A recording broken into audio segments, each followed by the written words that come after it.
The whole reason for me writing this book was so I can give 2 copies, one to each one of my children, which is exactly what I did, so they could one, they could remember in case something, God forbid, something were to happen to me, because they were so young at the time when I was in the military. I don't think they realized all the stuff that our family was going through, and then just the way that I am. And then another aspect of it is so they can hand it down to their kids and hopefully be able to understand kind of where they came from. The process of writing the Underdogs was pretty long for me. I started off by just typing myself, and then I met Andy with Ballast Books, and he introduced me to a ghostwriter who helped me kind of fine-tune some of the writing that I had done.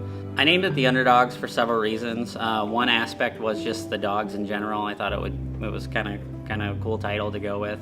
But mainly the Underdogs, for me, has a lot of meaning. One, because of Digo. Digo was a 65-pound Malinois who really got me through the first part of my career with the SEALs, me not being a SEAL, of course, kind of helping me along the way. And he was a dog that nobody wanted to handle.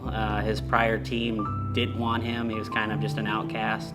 And then looking back at my life, growing up with a single mother, a father who went to prison, and then all the other things that happened to me prior to actually joining the military and then finally making it, that's kind of why I labeled it the Underdogs. And then in general, like most people, I think at some point in their lives feel like they're the underdog. So I wanted to bring my aspect of it and kind of show people, you know, hey, you can come from anywhere and do pretty much anything. So the Underdogs is a legacy book, obviously, about me and the dogs and whatnot. But for me, the most important part of it was also including my brothers that's paid the ultimate sacrifice overseas.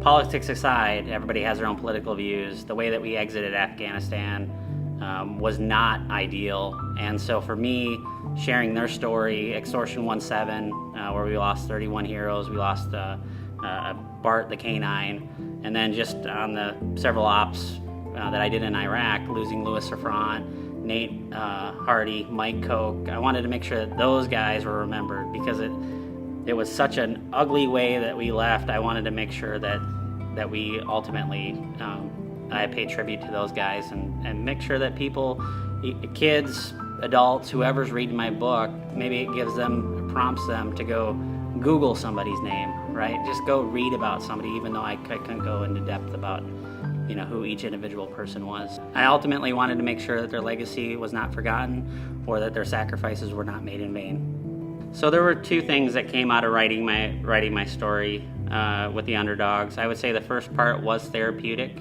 The other part was knowing that I would not forget what happened. So I have 2 grandmothers who have dementia and Alzheimer's, so it runs in the family. And I just didn't want one day to not remember, especially the guys. I think especially with the times that we're living in these days, there are a lot of people out there struggling, going through different things in their lives, whether they're veterans or just civilians.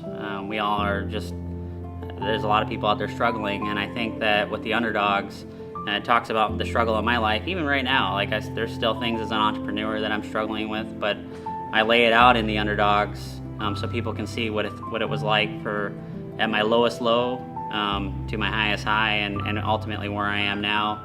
I believe that, you know, the Underdogs can be an inspiration to people out there that are maybe not struggling, but, you know, looking to do different things in their lives, and so I think it's something for everybody.